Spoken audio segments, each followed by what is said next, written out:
Good evening, everyone. Since this is an open meeting, I need to open the meeting, and I'd just like to say that we recognize that all of our lives have been drastically impacted by the pandemic. And as council members with no officially sponsored events, we have far fewer opportunities to run into residents and discuss with them our issues that are on their minds. So tonight's listening forum will offer a chance for residents for the council members rather, to hear from residents. The suggestion of Jeffrey Blanders to hold a listening forum just for the express purpose of hearing from residents was a great one. Accordingly, he will be emceeing tonight's event. So thanks, everyone. Look forward to hearing from you all. Yeah? Super. Thank you so much. I will certainly make my remarks very brief because you don't need to hear my alpha male voice. We're here to listen to you, but I do want to just really acknowledge everyone on the council.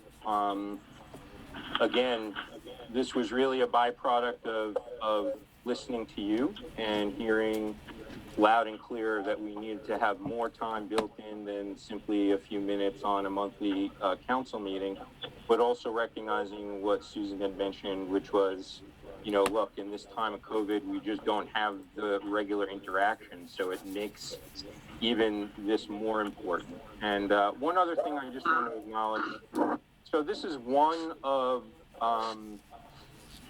a laundry list of different things that we can try. So I think this is really actually a strong turnout. So we'll see. But again, it's a pilot to see if this actually is what fits and works for our community. There may be some other things. And so with that said, I think what we'll do is turn it over. How this will work is Niles, our village manager, and I think Martha, our assistant manager, is working with us tonight.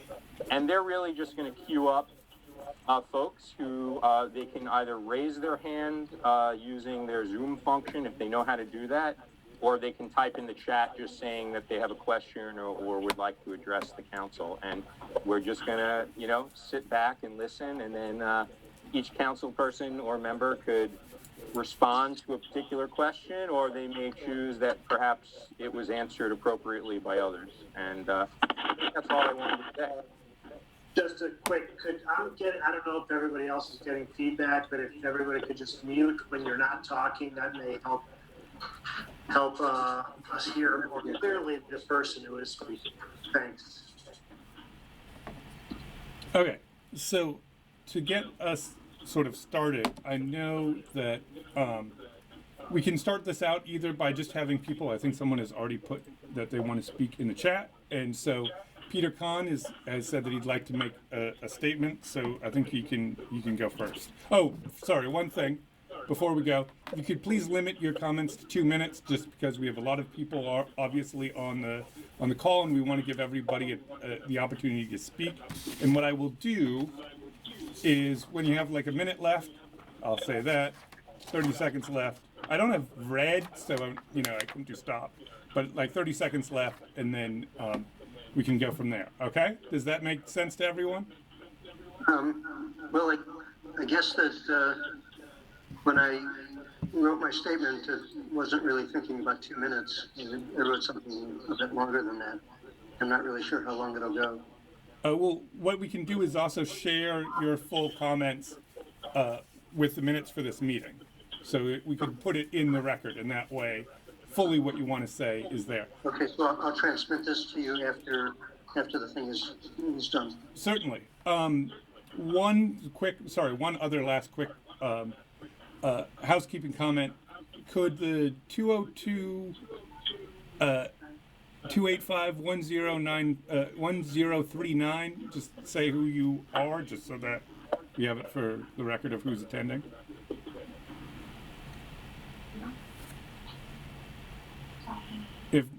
If not, we can get it later. I can reach out later.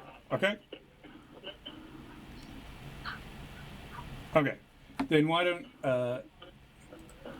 you begin, Peter? and we can sort of go from there.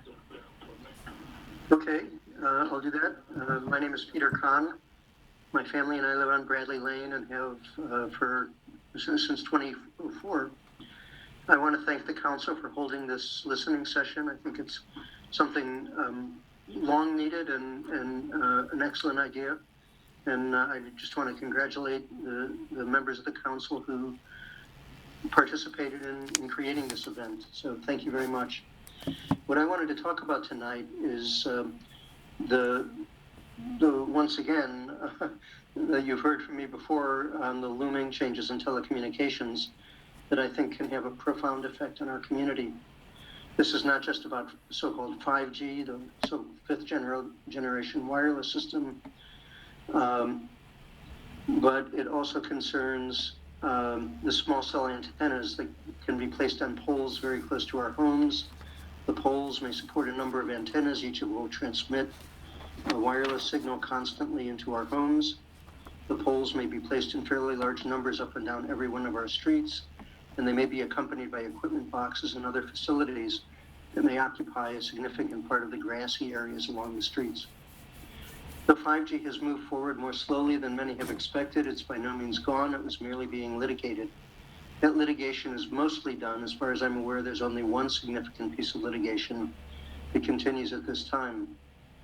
But 5G is in all likelihood coming.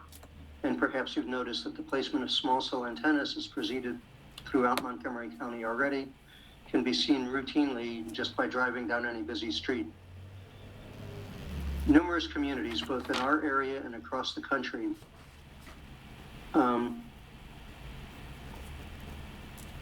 adopted ordinances that provide far more protection from the effects of small cells and 5G wireless than does ours. While the FCC has made it clear that communities may not discuss human health effects on pain of any resulting ordinance being created, both the FCC and the Ninth Circuit Court of Appeals, which recently adjudicated a major challenge to the placement of small cells, have made it clear that communities are free to examine issues of aesthetics and safety. Our ordinance does not address those issues, but it should. The coming of small cells may involve the placement of large amounts of telecom equipment on the village right-of-way, changing the appearance of our community and posing a potential danger to traffic on our narrow streets. This equipment could be placed underground, or even better, given our narrow streets, we could find ways to limit or control the placement of such equipment. The science has made it clear that regular intensive wireless radiation can have serious impacts on the health of trees and other plants, as well as pollinators such as bees. We're a community rich in trees and the many gardens that we enjoy so much. The character of our community would be drastically affected if these impacts come to pass. Furthermore, the line of sight character of small cell transmissions will require the trees that obstruct transmissions need to be cut. The result may very well be large-scale trimming of trees to cut back the obstruction they create to signal obstruction. This would similarly harm the character and aesthetics of our community. I believe our community should and can make efforts to identify the aesthetics and safety issues that arise from the placement of small cells and the intensive and highly local wireless transmissions they're designed to provide. It should examine the efforts of other communities across our region and across the country to address these impacts and the ordinance that those communities have adopted to design an ordinance that will specifically address the legitimate concerns of our village. This is a significant project and it will require detailed and dedicated attention. I believe a task force or committee to examine this issue and provide possible solutions should be established promptly, especially because most of the important litigation has come to an end and placement of small cells may proceed much more quickly in the future. In order to make this process effective, I believe strongly that our village should hire an attorney with significant telecom law experience to guide the task force's efforts and present options to them. There are ways to address the issues I've raised, and there has been a great deal of experimentation by jurisdictions across the country with mechanisms to protect their communities. Our ordinance does not address these issues, and it may be too late to prevent significant degradation of the character, safety, and aesthetics of our community if we don't act soon. I also believe that it may be possible to avoid many of the effects of small cells and 5G by adopting community broadband through a village program to bring high-quality, fast, and capable broadband by fiber optic cable. Numerous communities throughout the country have adopted this option at relatively modest cost, and it significantly changes the economics for the telecoms that would prefer to place wireless antennas, since no one in the community would any longer need to buy internet service delivered by wireless antenna. In my opinion, it's something that our village should consider carefully. I'd also highly recommend that we pay attention promptly to the question of permitting, both procedures, timing, and cost. It's very possible that the village may receive multiple permitting applications in the future, and if we fail to act within the allowed time period, the so-called shot clock, we will lose control over the permitting process, since that time delay will result in automatic approval of the permit application under the FCC's rules. On the other hand, if we do not deal with each application carefully, we may be very unhappy with the results. This may require a significant increase in staff, workspace, and other requirements. In addition, it should not be forgotten that each small cell antenna must be monitored on a regular basis to ensure that it complies with existing safety standards. There's an ongoing cost to that, and that cost can and should be passed along to the telecom company that is profiting from its operation. All of that should be part of the permitting fee. If we do not do so, we will in effect be significantly subsidizing companies like Verizon and AT&T in their profit-making activities to an extent that could well harm the fiscal position of the village. Finally, we must also recognize that there may be impacts on health, property values, traffic safety, and other issues. Persons injured by any of these ripple effects may very well deem it appropriate to sue the village itself for compensation for those injuries. And at this early stage, it's impossible to predict the legal outcome of those lawsuits. I believe that any permitting process should firmly place all liability for injury on the telecoms profiting from those facilities by requiring that applicants assume the liability as a condition of obtaining a permit. To further protect the village, I think it's highly appropriate for the village to consider buying insurance to protect itself against such liability. This will be a meaningful expense, and it seems to me very appropriate that the cost of that insurance be included in the calculation of permitting fees. This issue greatly affects the safety and well-being of our little village, with its narrow streets, high tree coverage, and quiet character.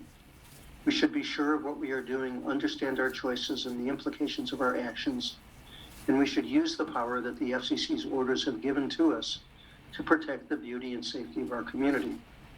I think that this is very much the province of an ongoing task force or committee with a mandate to protect our safety and well-being.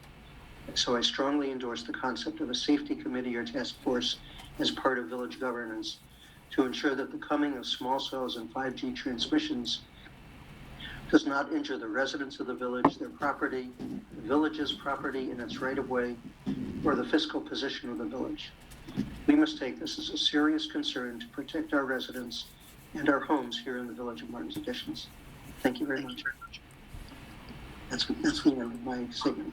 All right. Thank you, Peter. Oh, go ahead, Mike. Sorry, I didn't mean to cut you off. Go ahead, Jeff. Nope, I just wanted to say the same thing. Peter, thank you so much for that extremely thoughtful and detailed analysis of the problem and issue. And I think what I would like to do is invite fellow council members to respond. And as I do, I just want to say that I don't see any controversy from my end. I think this is a subject that we need to take up. I do know that there's been historically, the council has looked at this, but now that, again, there's been some movement on some of the litigation, it's time perhaps that we do address this. And again, this isn't necessarily a forum for making decisions, but I also very much like the idea of a safety committee to address this and perhaps other issues that we know have bubbled up. So with that said, let me turn it over to the fellow council members to respond. Thanks. Sure. Thank you.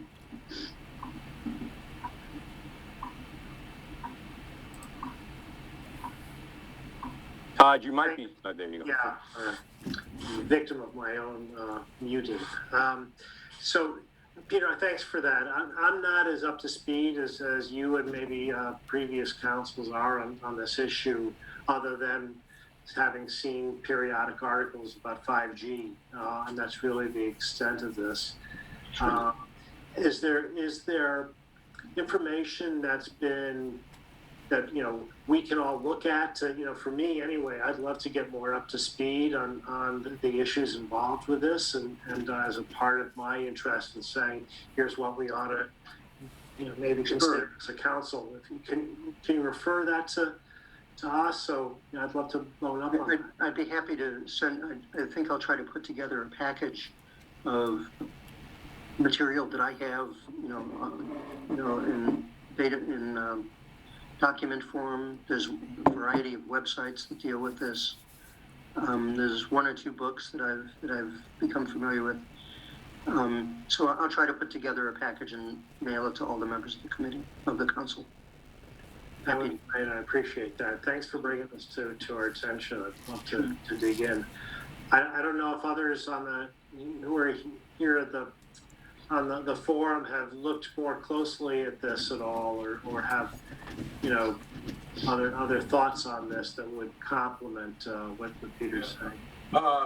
Susan Kahn sent out a note a few days ago with a lot of citations in there to various articles, groups in Montgomery County and elsewhere who were working on this, and that's a place to begin.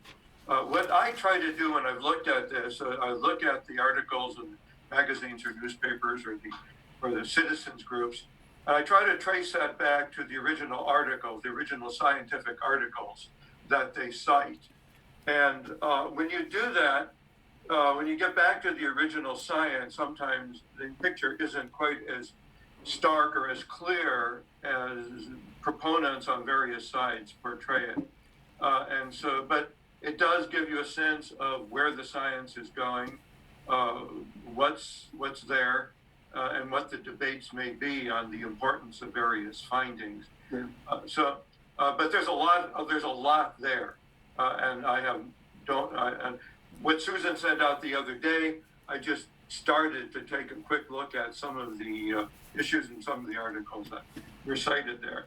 So I don't think we are going to have anything to say about this for a while until we get up to speed on what the issues are, what the science has, what the law says. But thank you for bringing it to our attention. Sure. If I could just say something about the science, I think largely you're talking about the health impacts of 5G and not the issues that I was addressing tonight. I think the council should be aware that the FCC, in its small cell order that was issued in 2018, made it clear that any discussion of health effects by the council, by any governing council or legislative body, would result in the immediate preemption of any resulting ordinance, because they don't want people talking about the health effects. So I have deliberately stayed away from discussion of the health effects tonight. I do think that there has been a significant amount of research on this. The volume and scale of the research that does seem to find health effects, I think is pretty significant. Not all of it is large, but when you're dealing with large numbers of people, remember, small cell service is something that's fairly new, in terms of the cancers and so on that might result. Lung cancer takes many years to develop, for it to develop, and we have hardly been exposed to cell service for anything like that long. And so even with very small impacts, the health effects may turn out to be significant. And I also want to point out that there have been appeals by large numbers of scientists from across the world calling upon the governments around the world to go very slowly and very carefully on 5G, in part because of the health effects, in part because of environmental effects on the planet as a whole, and on local communities, I think some of which I touched on in my statement. So I very much appreciate what you're saying, Arthur, I think my position is a little different on it, and you know, I appreciate your, you know, making us look more closely at that. But I do think that completely independently of the health issues, there are significant concerns for the village that we should. Well, I have to say, I have not looked at this since the last time it came before the council, which was about a year and a half ago, 2 Right. years ago, I can't remember. So I am certainly not up to date on any of this. But something to get into. Thank you. Yeah, and as we move on, I know there's a lot of other residents with probably a lot of other questions.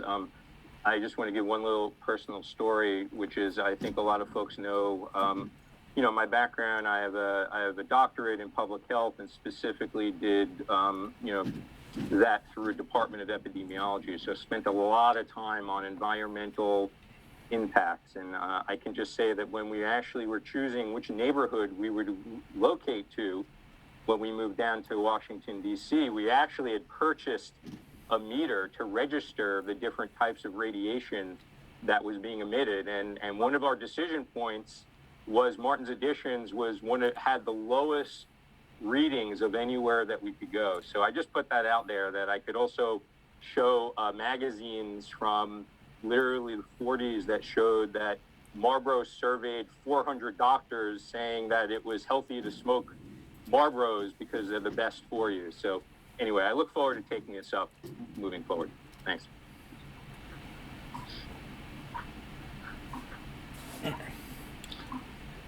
So if anybody else has another statement or question, if they could either state in the chat that they want to speak or raise their hand, certainly. So let's go. You can unmute, sir.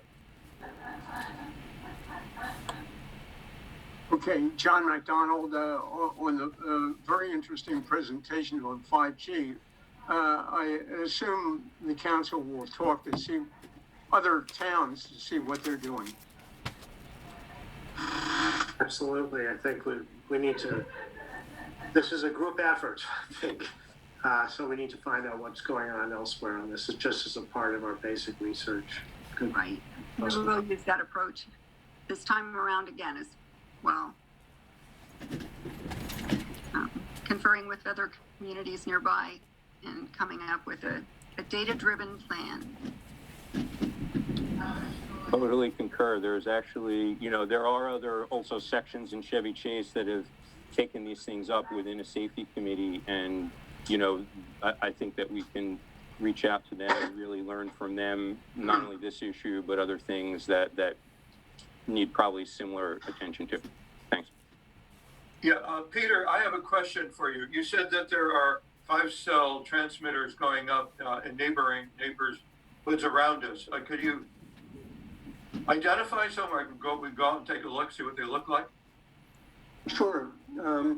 Out on Connecticut Avenue, as you go down from East-West Highway towards the Beltway, there's a large apartment building on the left side of the road, on the west side, that has quite a number of them on the rooftops. And it's become something that, a lot of apartment owners place because they get a significant fee from the telecom companies to put the small cells there. And, the residents are not always aware of it or not always conscious of the effects. But they're on many, many apartment buildings. I think there's a famous case of an apartment building in Tacoma Park. I think it's called the Park Ritchie building, that has something like 30 antennas on it. There was a variety. I think there was some litigation about that. I think it's pretty commonplace, actually. I think there are many, many of them. If you start to look up as you're driving. Don't look at the road. Look up, and they're out there. They're on light poles. They're on rooftops, particularly apartment buildings and other, perhaps sometimes public safety buildings. So, Peter, are these cell, or I don't know what you call it, 2, 3, or 4G cell towers, or 5G you're talking about? Well, the 5G issue, I don't know what they're transmitting. Many of these small cells are transmitting 4G, They're just doing it really close to people's homes. For example, if you have 30 small cells sitting on the roof of an apartment building and you live on the top floor, you're probably getting a significant amount of radio frequency radiation from that. I think if you look carefully as you drive around, you will see many, many, many of them. There's been quite a controversy, in fact, with the Montgomery County Public Schools, where quite a number of small cells have been placed around some of the public schools. I don't think around Chevy Chase Elementary, as far as I know, but for example, I can't think of the name of that high school that's just off the Beltway, I think near Blair High School. That's it. There's a large antenna that went up there, and it includes both a public safety antenna, but it includes many small cells as well. And there are other schools. For example, we drove by a public school out in Olney that had a large cell tower right on school grounds, right next to the school, that has small cells attached to it. So they're attached to, the structures that support traditional cell antennas, but they're also sitting on the roofs of apartment buildings, on light poles, other sources. There's been quite a bit of discussion about and controversy about small cells showing up out in Potomac. And it may be hard to find them, but I'll try to pass along some addresses that have become the subject of discussion there. I can't remember the addresses specifically, but I know that they've been under discussion. But they're really all around if you look for them. Right. So pictures, and in particular, I'm familiar with the kind of old-fashioned, if you want to call it that, cell towers and transmitters. Right. But in particular, the 5G is what I'm curious about, what they look like, how dense they are. So if I could just jump in a second, I really think we want to give other residents a chance to talk about other issues. So Peter, whatever you have in terms of location of ones that we can look at for Arthur's suggestion and me just to dig in on this topic, if you could forward that to us, and we'll certainly forward that to any of the residents who are interested in that. Absolutely. Absolutely. Thanks. Great. Niles, anyone else who might be queued up, or if not, if anyone has something else they'd want to bring up, the floor is yours. Right. Not yet. If anybody would like to, feel free to say. Okay. I think I saw Phil. Lerman, so if you want to unmute. Hi, everybody. So last time I got a chance to chat with you all was during that very spirited sign ordinance discussion we had. And I thought a lot of really, really interesting issues came up there about how to move forward with communication. And I wanted to take just a quick few minutes to follow up on those because we've been thinking about that a lot. And in that meeting, I thought we isolated some stumbling blocks to communication between the board and the rest of us. And I want to talk about those just for a second. One of the stumbling blocks that I heard in that meeting was some concerns about the open meeting law and the restrictions that puts on how you all can talk with us and how many of you can talk before it's a meeting. And I've been a journalist all my life. I was a member of IRE, the group that started the Sunflag Shine Law fight back in the 70s. And the last thing any of us ever wanted was for that to be a way to get in the way of communication. It was a way to make sure the three of you don't get together in a back room and say, let's give this guy the contract and he'll give us back $1,000. We don't actually think any of you are doing that. None of that is a concern here. And so we really, my feeling I came away with was the open meeting law became something of a stumbling block for the way you all communicate, and it shouldn't be. And I'd like to encourage you to go back to the lawyer and talk about, do we really need to be as concerned about how we all talk to each other and make sure that we don't get sued over the open meeting laws, because nobody's going to sue you over the open meeting law. That was one thing. The other was, how do we push out information to the community? And the concern I had on that one was that when we were talking, the rest of us on that listserv for about a week before the meeting, about why did this ordinance come up? Was there a sign that was taken down? Was this about Biden signs? Was there something? And there was no apparent way for the board members to come on the listserv or to reach out and say, well, it turns out there was one sign. It was not on a stop sign, but it was on a street sign. So none of us knew, and that deafening silence was what I thought created a lot of the concern. So my question is, going forward, how can you guys best push out information to the rest of us to get out and say, hey, here's the thing that's coming up next week that you all might want to know. I did hear, well, we have a way. We have an agenda and minutes. And if you would just go and look at the agenda and the minutes, you would know. Had you read the minutes of the last meeting? And I've been covering board meetings all my life. I understand that concept. But the truth is, most of the folks you're dealing with are not going to look at your minutes. Most of the folks you're dealing with are not going to read the minutes. They're not going to look at the agenda. So the question is, hell with them then. That's their problem. Or is there a better way I can communicate to them, make sure they know what they need to know, even if they're bad citizens who don't read minutes, like Phil Lerman? How can I communicate with them?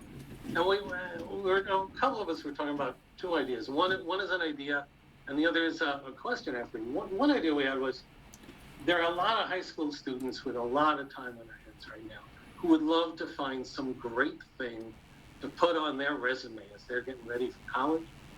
My kid just went to college, and I know how important this stuff is.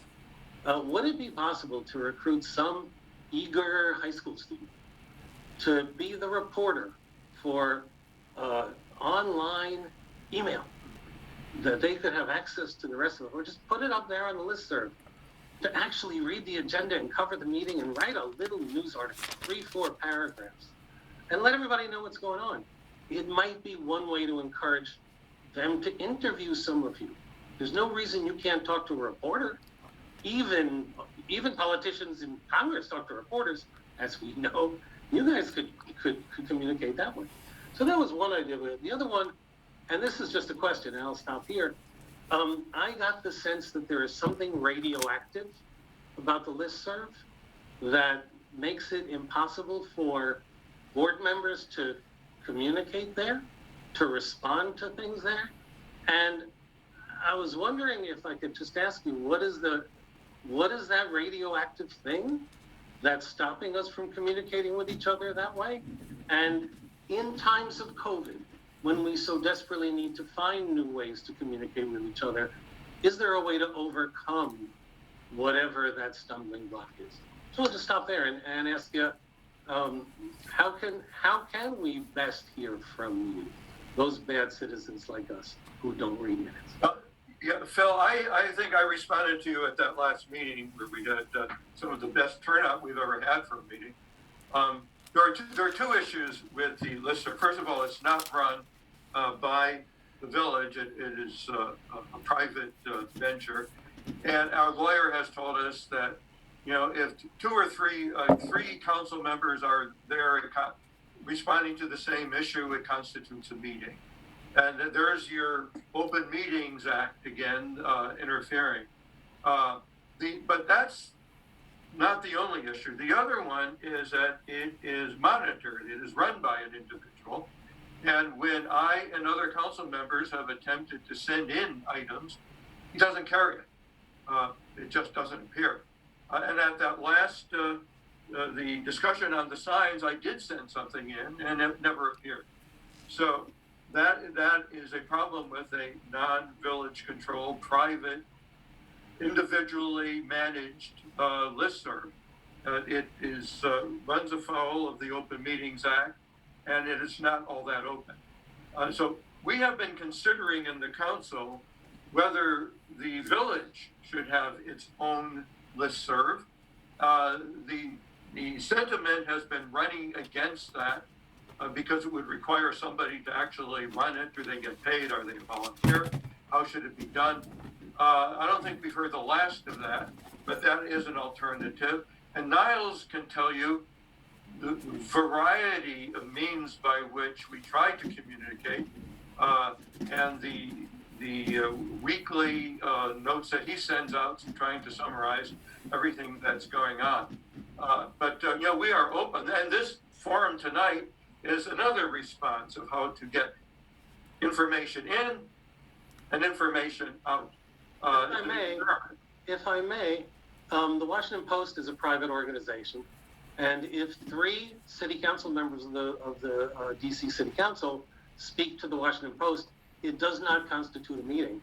And in times of COVID, that very, very careful reading of the open meetings law, I do understand that very careful reading. I will also tell you that in 40 years of journalism, that is the tightest, most careful reading of the open meetings law I've ever heard. And perhaps, even though your lawyer has said that, in times of COVID, that might be something you guys might want to reconsider. The other question I have for you is, I do understand, as you told me last time, we once sent something in there and it was not run. And I don't know what the answer is there, but I do think the answer might not be, if at first you don't succeed, give up, let's never try again. Is there a way to solve whatever distinction there is, or whatever problem there is between the board and that listserv, which I have no idea, but is there a way to overcome both the incredibly tight reading of the open meetings law and whatever problem might have existed between the board and that listserv? It's a wonderful, wonderful opportunity you have. And to say it didn't work before, so let's never try again, is a way to miss an incredible opportunity that in times of COVID, I don't think we can afford to give up on. Well, if the Washington Post gives me a call, I'll talk to them. And even if 3 other people on the council do too. Yeah. But we used to get... I find that to be a fairly dismissive response to what I just said. Are you sure? That's all you want to say? If the Washington Post calls you, you'll respond. Then, other than that, I will never hear from you. I know your phone is... That was the example. That was the example that you used, and responding. I was giving you an analogy because the listserv is like the Washington Post. You can speak to the listserv just like you can speak to the Post. Let me just say, Phil, I think you raise an issue that should always be of concern, is how well are we communicating?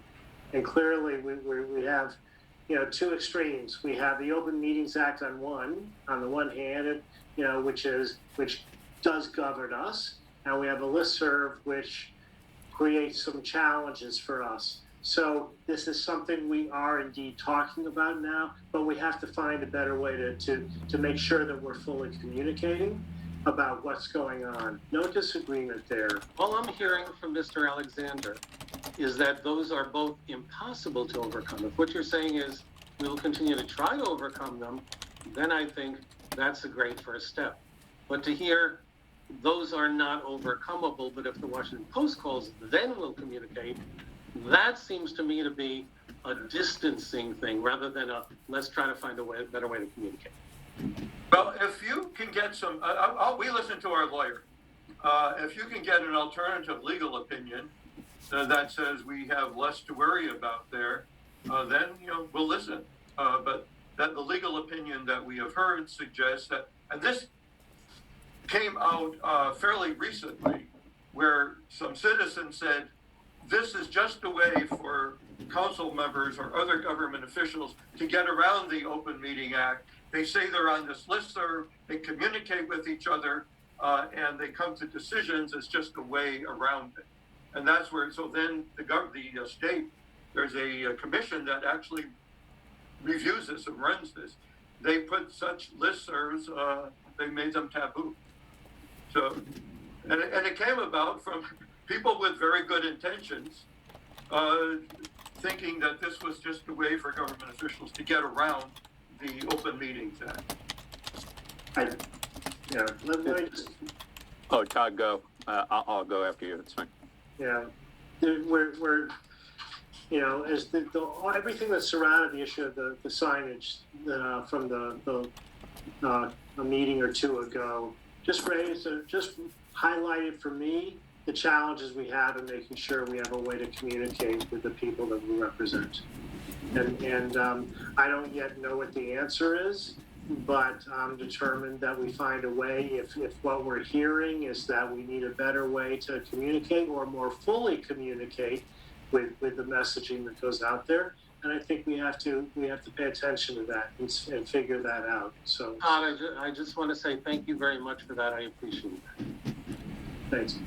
And my quick point on this, and again, I don't get to say this for much longer, but being a newbie on the council, I mean, I feel that frustration because there are many people here right now who are on this virtual call who I'm connected with actually through social media, whether it's Facebook or LinkedIn or even, I mean, I'm a social media fiend, right? So, I mean, that frustration, I get a sense because in many ways, I decided to run for the council because of what I was seeing on the listserv and the friends that I made there. So I just make that open point, which is, I think, as other people have already raised, that we really need to look at this, that we do need to get other opinions. And I think there are other sections in Chevy Chase and outside of Chevy Chase that effectively use different forms of media to share information that brings us closer together. And if we're ever going to do it, now's the time. So again, I think that if there's a will, there's a way.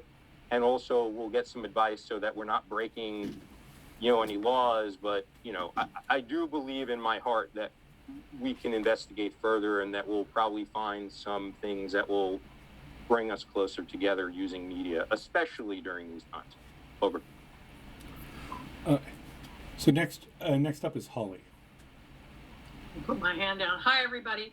I think when you talk about the council communicating with everyone, the perfect example is that when this sign ordinance was proposed, it didn't take me but 2 days to reach every single person in this village with a flyer. And a few other people helped me deliver them, 2 other people, 3.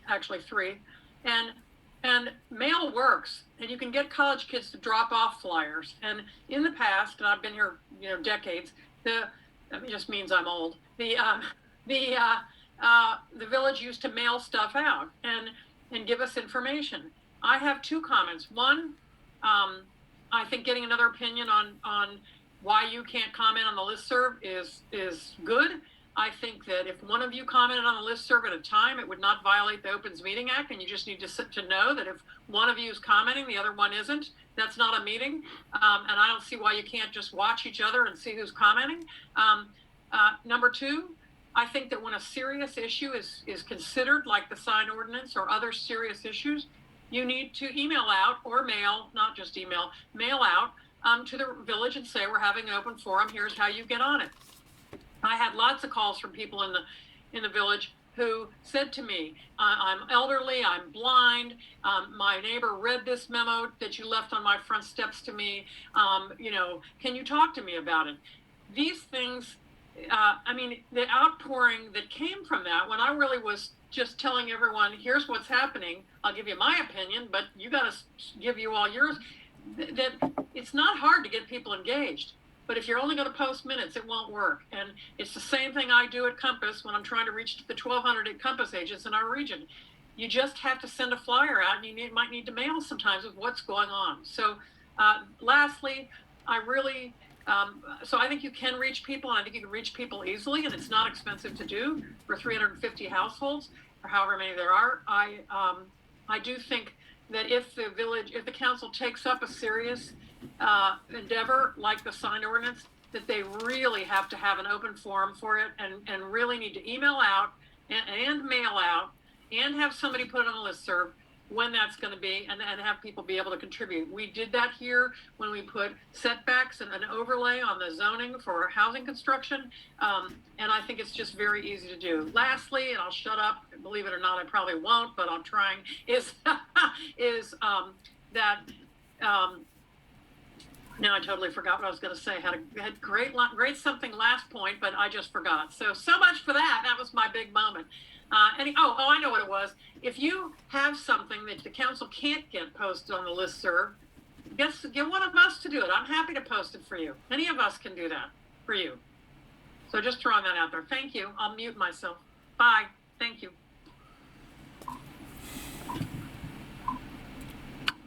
anyone from the council want to respond? I had a few thoughts, but I want to turn to my colleagues first. Okay.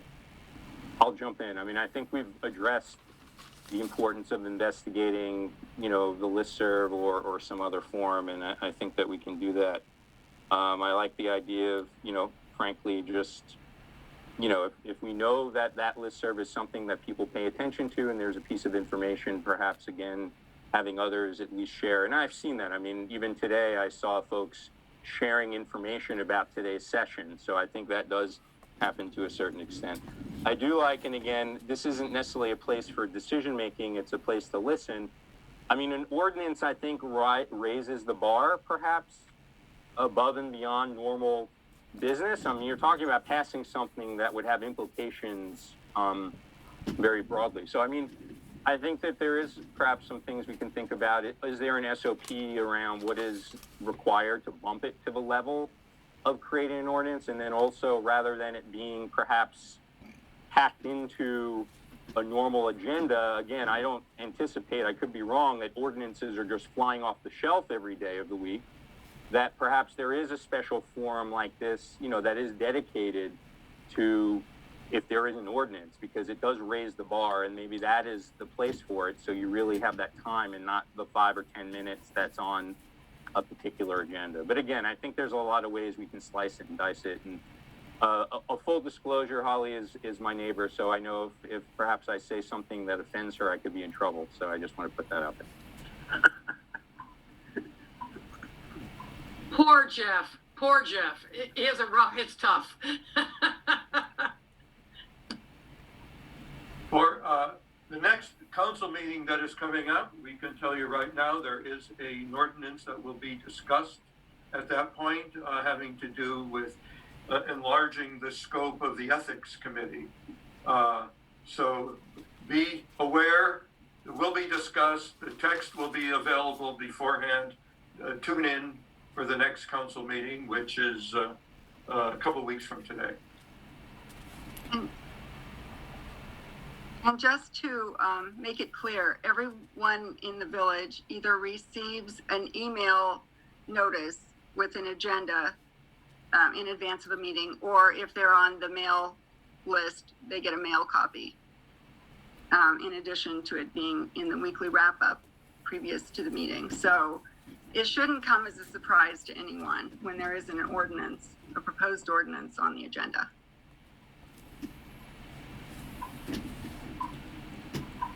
Somehow everyone's not reading it, so we just We can't make people read it. No, I can get them to read it. I got them to read my flyer, so I'll get them. I'll help. I'm happy to They'd rather help. not be defamed. There's got to be a better way, really. I think that's what we're working on, but thank you. Sure. Okay, Marty was next. Hi, everybody. Can you hear me? Yes. Okay. Thank you, Niles. I want to start by thanking Susan for as council chair for agreeing to this forum, and Jeff, I think it was your original idea. I want to thank you very much. I've been arguing for at least 12 years that we need better communication on two levels. One is from the council in terms of details of what you all are considering and why, to come to the, that one-way flow from the council to the community. But the other real glaring problem that I see in communication is the ability of residents to talk to each other. I am one of the residents, it's not just council members who've been censored on the listserv. I've been censored on the listserv on issues ranging from Pepco's performance power outages to VMA budget issues. And I've been censored by the guy who runs the listserv repeatedly, despite all my efforts to be very cordial and very helpful and very positive. It's been a continuing problem, like I said, for at least 12 years now. I actually filed an ethics complaint at one point with the council when some public information that I put out that was public, not private, from the council was censored on the listserv. So it's been a real issue, and I have been thinking about this for a long time. So thank you to the council, and again to you, to Susan, and to you, Jeff, for this forum. The possibility of having a contractor operate a listserv that is not at some individual manager's personal discretion, I think is something that we really need to look at. because we need, again, two levels of form here. One is communication from the council, but the other is communication amongst each other. We are so lucky to have residents in this village who are incredibly expert. And I refer here, for example, to Peter and Susan Kahn, whose expertise on the 5G networks and small cell towers is really phenomenal and such an incredible resource for us all. So thank you, Peter, for bringing that up, because I think those cell towers really are quite a serious issue for us. So I appreciate all your research and work. But that's the kind of thing that we need to have a community discussion on. Right now we have a very limited capacity. I, for one, can't point things and can't post things. And that came into play even when the election committee was trying to post things on the listserv. Sometimes we managed to, sometimes it got censored. And that's public information that was important and time sensitive to get out. And I think my experience is a lot more people read the listserv than actually read the weekly wrap-ups or the official postings. Now, maybe people need to change that habit, but it really is essential to have a listserv that does not have this structural bias built in of, people's postings not getting posted if the manager doesn't like you or doesn't like what you said. So it's a huge issue. It's a structural issue, and it is very properly the purview of the council to deal with that in terms of both levels, the communication from the council, the one direction communication, and the communication amongst residents, because our expertise as a community really is a resource to be tapped. Holly, I want to thank you for putting out that flyer about the sign ordinance. I try to follow this. I come to most council meetings, and I hadn't really focused on it until the flyer came out. So that was a real public service there. And I think the communication is so essential. I mean, Jeff, as you said, during this time of COVID, we all need each other more than ever. But this has been a real issue for a long time about people getting censored and substance getting censored on the listserv because it is privately managed. I want to say to the person who manages the listserv, thank you, you do a wonderful public service, but the inherent bias in that service when various people and various subjects get censored has been a real problem. So there are also a couple of other issues that I want to raise, and one of them is the need for the council to establish some way for residents to provide confidential comments. A lot of us are outspoken and are willing to stand up in public and say, I think X, Y, Z, but a lot of people aren't. There was a history here in the past of some perceived retaliation against residents who spoke up, for example, about budget issues, or who were in any way critical about village operations, facing what they saw as retaliation from village staff or council members. And it silenced a lot of people to the point where people were literally afraid to speak at a public meeting, afraid to have their name associated with even a question for fear of retaliation. That was real. I don't think we're operating under those circumstances now, but there's a residual effect. I have had two different residents ask me to be an intermediary tonight to raise two more issues. One of which is about pesticide use on lawns in Martin's Additions. People are getting very concerned about the fact that not everybody uses a safe pesticide lawn company. I cut my own grass, so I don't know the details there, but apparently the chemicals can be really quite bad for kids and pets and grown-ups too. And the second issue was about why are we still paying for the compost individually when the other villages around us consider it part of their normal trash things? So I'm putting those two agenda items on the council's agenda here as things to look at again that people asked me to do because they didn't want to come on the meeting and have their names associated with it. So I'm passing those along as a public service. But that brings me to my second point about communication, which is the need for the council to provide some avenue for confidential communication where people don't have to be out in public with their names on something because they're afraid that question might offend somebody and provoke some kind of retaliation.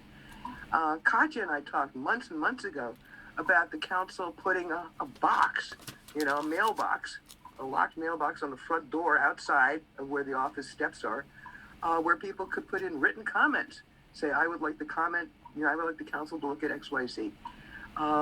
That's an anonymous source.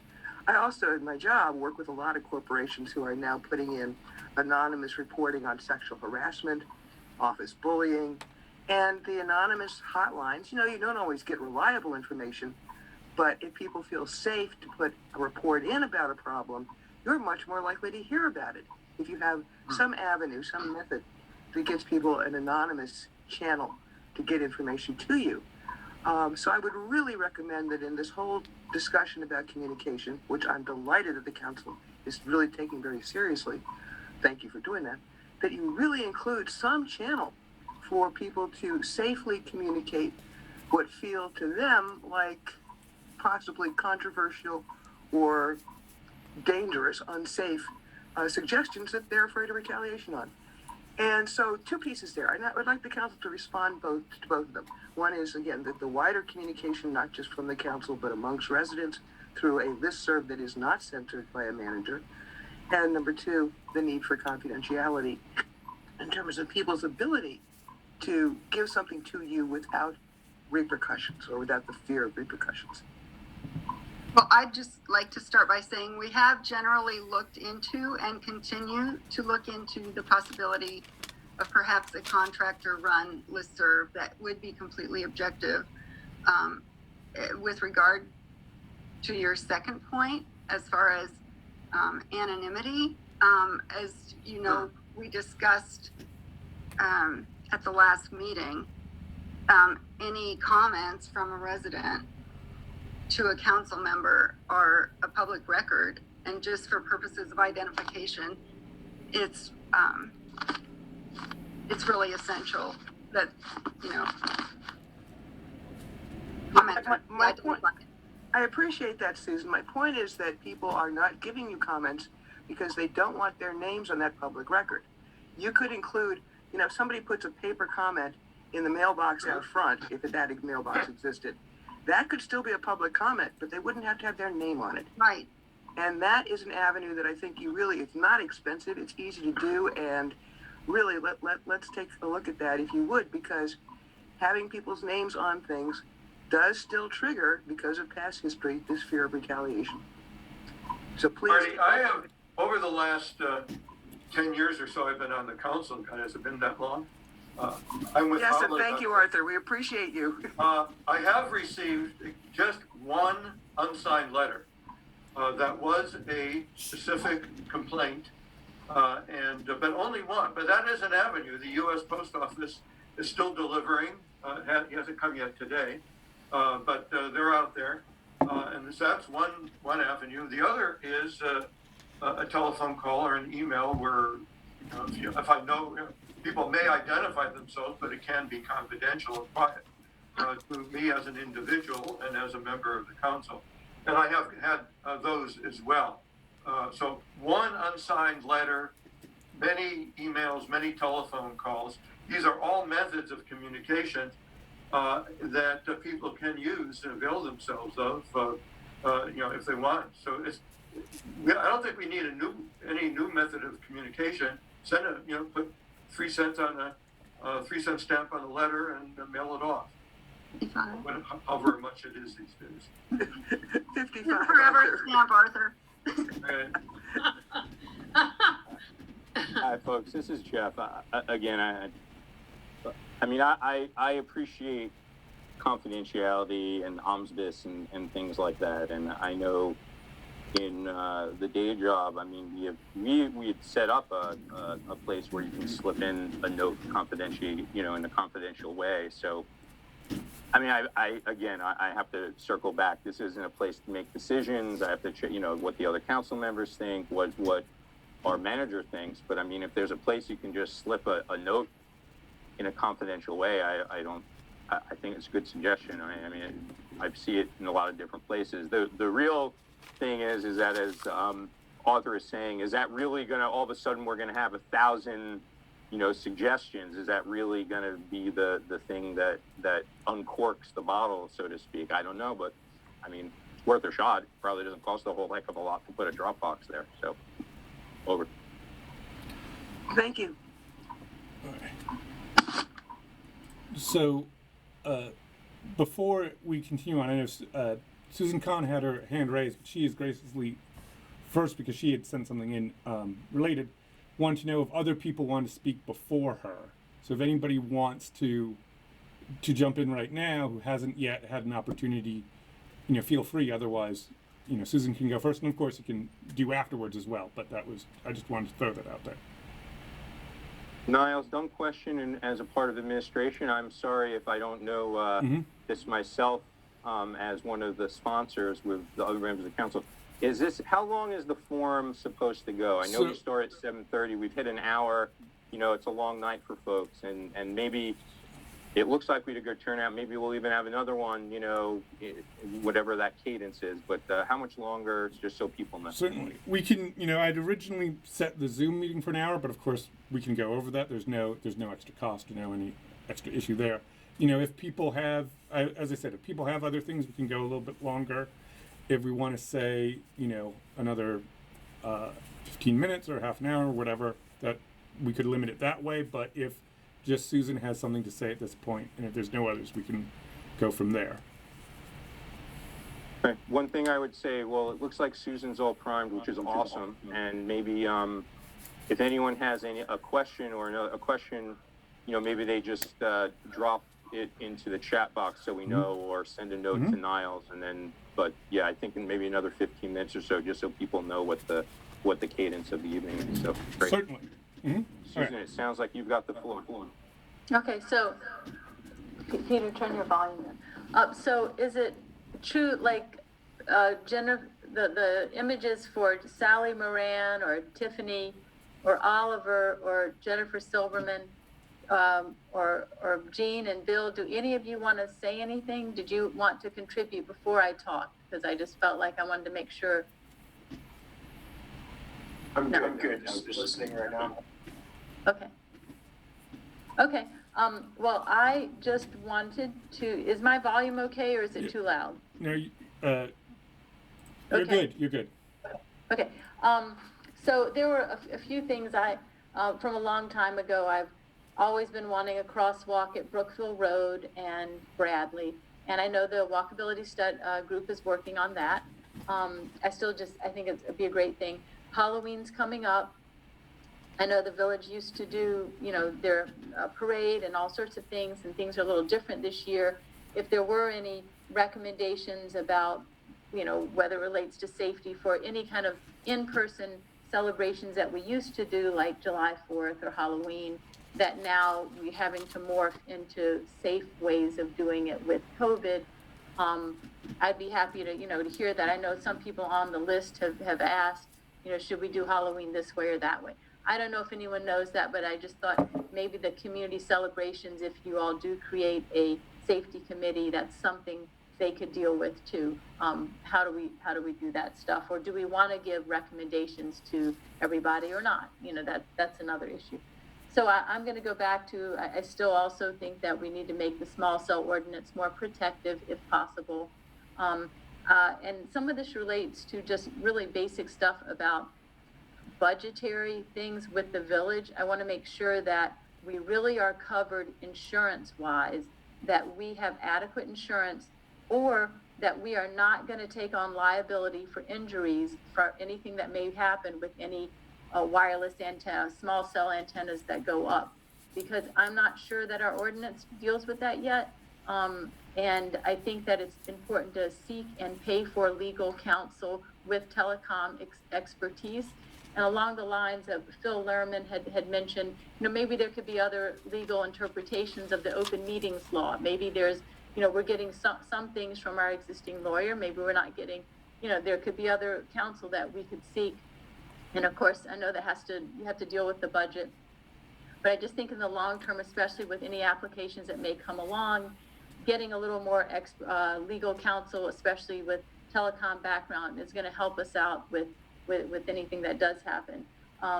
And I'm also, some of the specifics I would go back to are, if they end up if we say it's a priority to put wireless antennas along the roadways in commercial areas and not residential, we should also make sure that since there's school kids who wait for buses along Brookville Road, that we're not putting those too close to bus stops, that if it's possible, there could be health tests, make sure that the telecom pays for those on a regular basis, make sure we're not having to deal with our own follow-up on that. And making sure it's a priority that these go in commercial areas first before they go in residential. And then also just publicizing the text of what was the final, ordinance like, where can we find that? And then finally, if it's possible to just put one antenna on a pole instead of 3, maybe I think that we could maybe make an argument for that based on protective legislation that's been done in other jurisdictions. So anyway, this all relates to whether or not the council or the village might pay for legal counsel with that kind of expertise to give us other ideas about making our ordinance a little more protective. And I really am talking about 4G antennas. I don't think there are a lot of 5Gs that have gone up yet, but I think some people say that's just a software change anyway. But basically, you're still getting the RF, radio frequency radiation, in close proximity to where people live, and so that's just a concern. So anyway, I just support the idea of having a safety committee that would take up this topic and or others like community celebrations, pedestrian safety, et cetera. And I just really appreciate all of you on the village council, all the work you're doing. You're all volunteering, and I know it's a lot of work, and I appreciate your holding this forum for us and yourselves. So. Right. Thanks, Susan. I have, Susan, one quick response to you. Go to the village website, download the ordinances, and look at chapter 10. That is small wireless telecommunications facilities. That's what we passed the last time. We were very active on this issue. It's all written up there. So chapter 10 of the ordinances. Okay, thank you. I see. Phil, Yeah. Are you responding to Susan before? Would it be okay? I would just want to see if other council wanted to respond. Anyone else from the council who wanted to comment on what Susan shared? Okay, I'm just going to say one quick. I think the 5G I expressed earlier, so certainly, and I think everyone knows I stir the Kool-Aid on a safety task force, or so again, it's not decision making, but I think it's something to take back. I think there's a lot of issues that will come and go, and there's precedent with other sections that have one, so I think that would be good. I do want to just bring up, and I know Niles, I want to thank him. There should be an open meeting for the what they call the Community Engagement Committee next week. That will be actually one of the areas I believe that they're going to be talking about is Halloween, and that will be brought up at the next council meeting. And again, Niles does an awesome job of sharing and distributing guidance from the CDC. I'm not sure if we're going to be in a position to add to that. I don't think we feel comfortable, but I think, again, just the idea if folks, traditionally, if they don't want to be involved, right, they don't put up decorations, or perhaps they don't have their lights on, but maybe on a more positive, glass half full. Again, those who know me, I am, my biggest boss is my 8-year-old daughter, and so I'm always thinking creatively about things we can do. And I think there's a lot of fun things we can do, virtual events. We could have a movie night where the kids get together. We have virtual painting. I think other than just thinking about what we can't do, I think there might be some new and fun things that we can do, not just for Halloween, but, other events that are coming up for the holidays. Because, again, as much as we want to get out of these COVID, restrictions and other things, the reality is this may be with us for some time, and we have to think creatively of how do we bring our community together, not just in forums, but through some unique events. So, over. Thanks to the council members for this meeting, and thank you, Niles. But you're welcome. And I just want to address one quick thing with the Halloween thing. Is the CDC does have a good website on exactly what they recommend for Halloween, and so that will be shared in this Friday's wrap up. Is just that link so that people can see it. But it does a good job of saying this is high risk, this is medium risk, this is low risk, so that people can make the judgment for themselves. So that will be shared on Friday as well. And Phil, you can go ahead. Sorry. I had one more thing, if people have a minute, which is that if we do have a safety committee, I hope that the pesticide issue that my neighbors keep bringing up will be part of that safety committee's agenda, because that is a continuing concern. It's come up for several years now in the election forums, and is a concern. Noted. Go ahead, Phil. Bill? Yeah, I know you guys are trying to wrap up, so I'll be brief. I just want to come back one more time to the question of communication, because I'm not sure who said, we are communicating because we put out an agenda item, and the answer is let's make people read the agenda. I would submit years and years of dealing with this from the other side, that the difference between an agenda item and true communication is, to use the phrase, the difference between the lightning bug and the lightning. And to use the example that came up tonight, Arthur told us that coming up is a discussion of an increase of the scope of the ethics committee. So when I was the city editor of the Ethics Journal of Rochester, of any paper, and a reporter came to me and said, that's what the village is talking about, I'd say, go find out what the heck that means. And maybe they come back and said, turns out that they want to see if the ethics committee can make sure that sexual harassment is not happening. Okay, good. Or, it turns out that they want to make it unethical for any board member to communicate with anybody ever. Ooh, that's bad. I don't know which it is. If I was dealing with a reticent board, I'd have to dig that out. Or if I was dealing with a board that wants to communicate, I'd get a call from somebody saying, hey, Phil, there's an agenda item coming up. The scope of the ethics committee, thought you want to know what that's about, because your readers might, the village might want to know. Can you get the word out? Because we want to make sure everybody knows. So the question is, if we want to be a reticent village, you can put out your agenda item and keep your fingers crossed that somebody figures out what you mean. If you want to be an open village, which you are, I know you want to, you need to find a way to say, okay, you're having this agenda. Here's what that means, gang. We want you to know. We've come up with a couple conversations tonight about how you might tell us. Arthur's explained why some of those are impossible. I know it's not impossible. I've been doing this for 40 years. There's a way for you to let us know. And what I hope you do going forward is don't stop at the agenda item. Don't say, the answer is make them read the agenda and we're done. That's the beginning of the process, not the end. And what I ask you to do is figure out what's the next step that you guys want to take to make sure that we know what you want us to know. That's all. Phil, you're coming at it from the kind of the news producer's point of view. I look at the agenda, we go through the meetings, they're the most boring things in the world. People who come and sit in them and think they're going to be interested in municipal affairs, and after we get finished talking about the garbage contract and everything, they go home. Who knows what people are going to be interested in?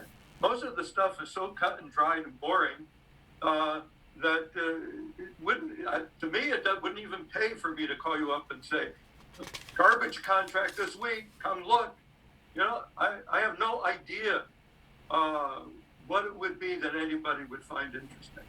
No, but actually, Arthur, I agree with Phil. It doesn't take much to add a few sentences, be it on the official agenda or on a note on the side saying, for the non-traditional stuff, hey, and the ethics, the ethics committee is meeting again to expand the scope so that they can make sure that we're covering not just conflict of interest, but the oath of office, which is what the violations of oath of office, not just conflicts of interest.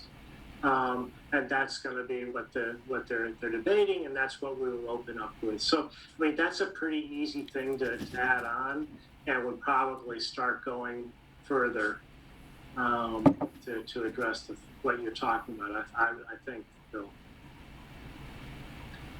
Tiffany, did you want to respond? Did I just put my foot in my mouth or something? Did I say something I'm not supposed to be doing here? No, not at all. I'm just, I'm wondering if there's somewhere between, the village actually puts out not only the agenda, but the packets that the council members get. And I know for some folks, those are long, obviously for recent meetings, they've been very long because they've included resident comments. But years ago when we started doing that, part of that was to give people time in advance of the meetings. You'd have it in your email or you'd have it online, you could refer to it.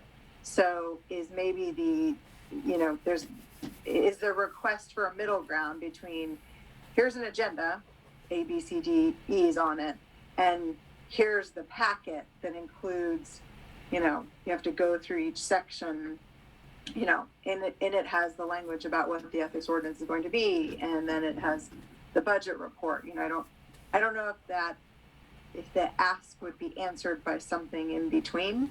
But, you know, I also know that there's a lot of effort that goes into just getting the agenda and all of the packet together for every meeting. So I just offer that as a question. The packet's there. I mean, that's good stuff for us in the council to pour through so that we're doing the homework. But I think what we're talking about is stuff that's out of the ordinary. You know, the non-monthly stuff that we know we have to do. You know, I don't think we need to describe.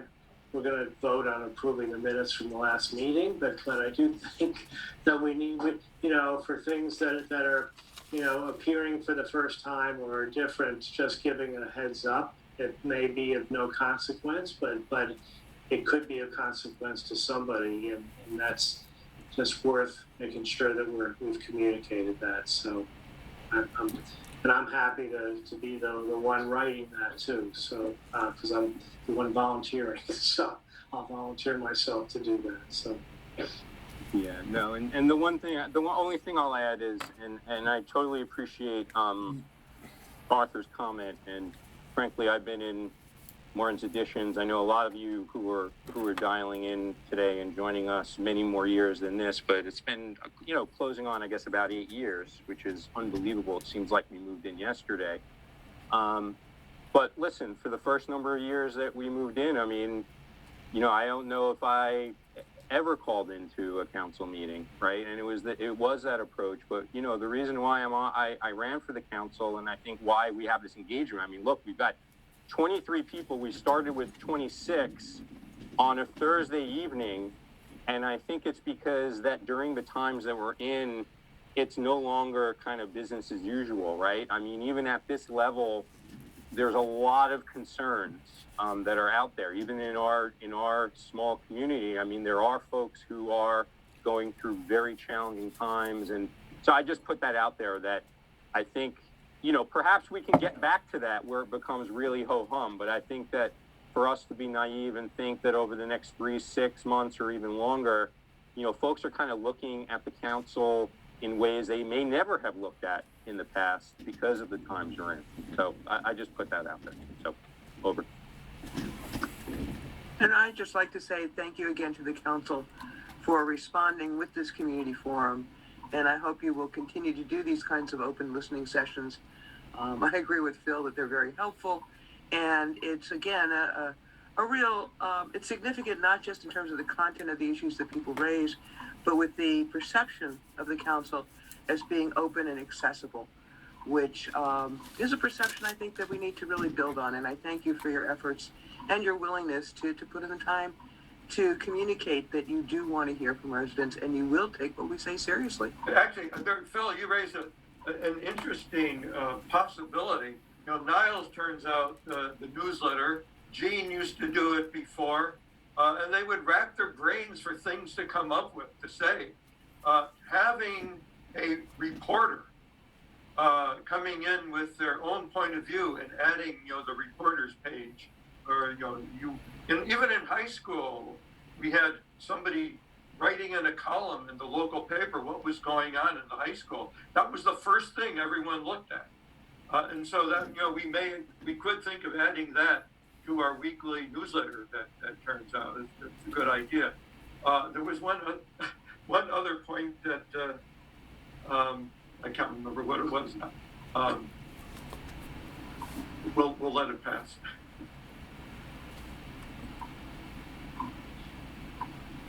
No, I just want to thank Jeff for suggesting this. Jeff, thanks very much. It's a good suggestion, very worthwhile. Glad to see so many people on this and expressing their thoughts. So this is a great thing. So, I just remembered. Thanks, Todd.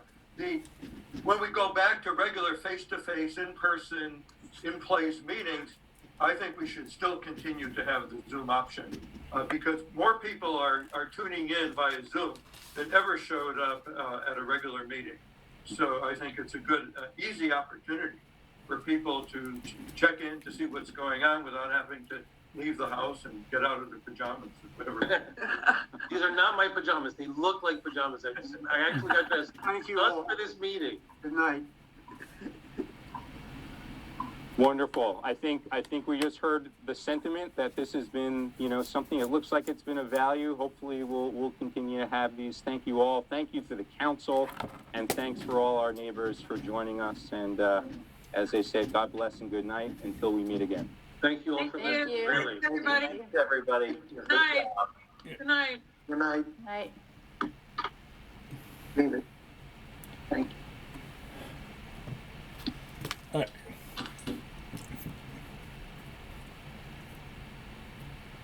All right. Thank you, Susan. Thank you, Tiffany. Thank you, everybody else on the call. Good night. Good night, Martha. Thank you. Yeah, you're welcome. See ya. See you.